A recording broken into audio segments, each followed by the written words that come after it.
Hey guys, welcome to your YouTube channel, Your IT Learning. A lot of my subscriber requested to create a series of business analyst interview questions. So today we are kicking off a brand new series on business analyst interview questions.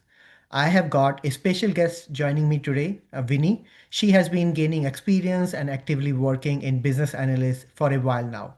Together we'll go through some common questions with practical examples and tips. Hey Vini. Hi everyone.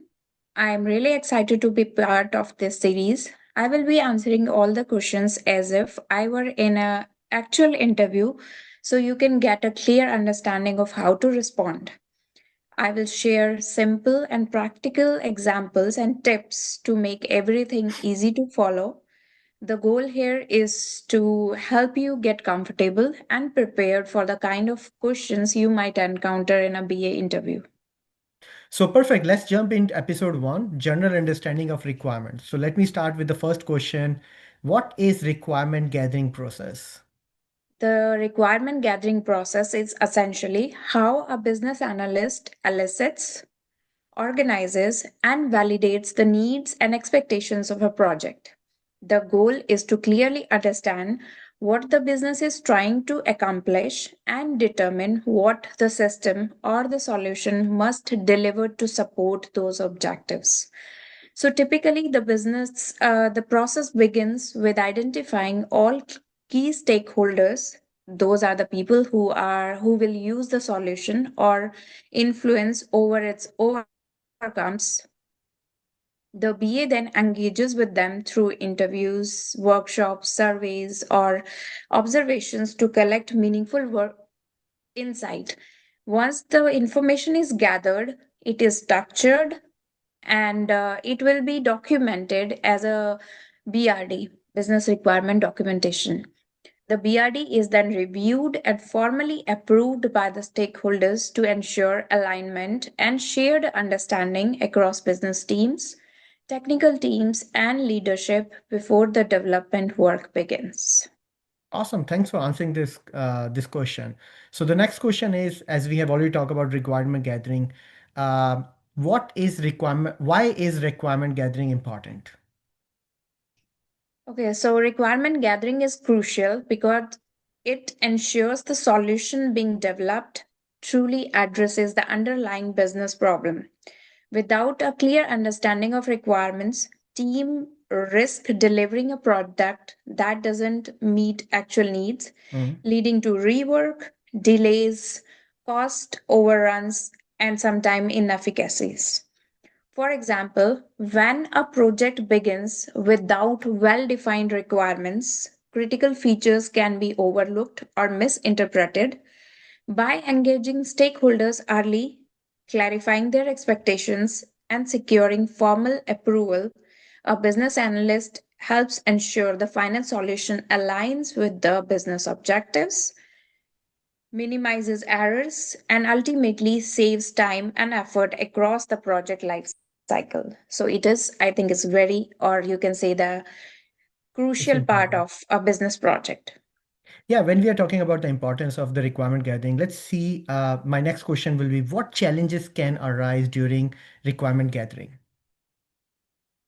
Actually, there are many challenges which we face during this period, but one of the challenge that frequently arises during requirement gathering is managing conflicting stakeholder needs. Yeah.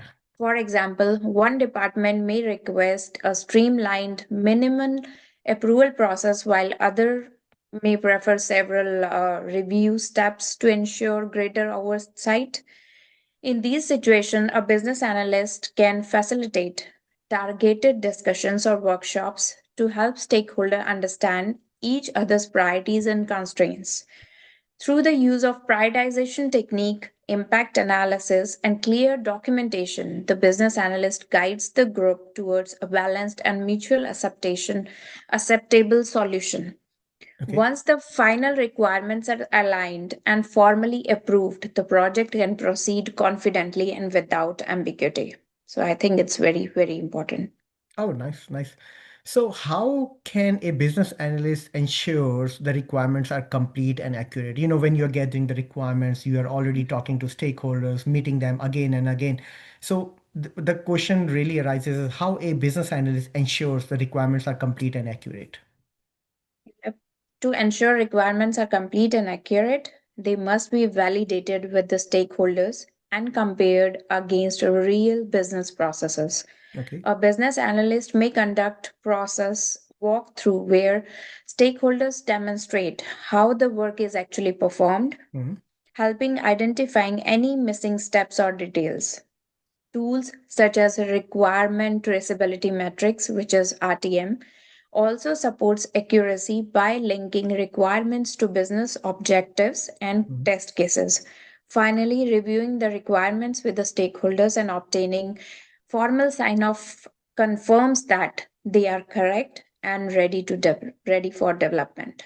Yeah, that's absolutely right, actually. Once you gather all the requirements, the best way is to make sure that you get a formal sign off from the stakeholders. You can either, the best way will be to send the overall requirements over the email to them and, get a formal sign off. That's awesome. So when we are already talking about requirement gathering, what are the different types of requirements? There are several types of requirements that a business analyst typically deals with. I will line them up one by one depending on how they are normally um, done. Okay. So, the first one is business requirements, and it can be described as the high level goals that business wants to achieve. For example, a company may want to reduce claim processing time by 30%. That is the goal of that, and that is a business requirement here. Another one is a functional requirement that describes what the system will do, like allowing users to submit claims online or generate automated reports. Okay. Non functional requirements cover things like performance, usability, and security. For example, a system may need to handle 10,000 simultaneous users or comply with GDPR regulations.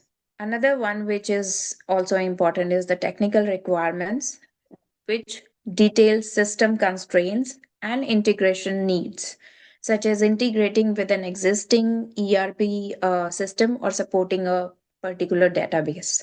Okay. Documenting all these types and obtaining stakeholders' sign off ensures that the project is well defined and actionable for both business and the technical teams.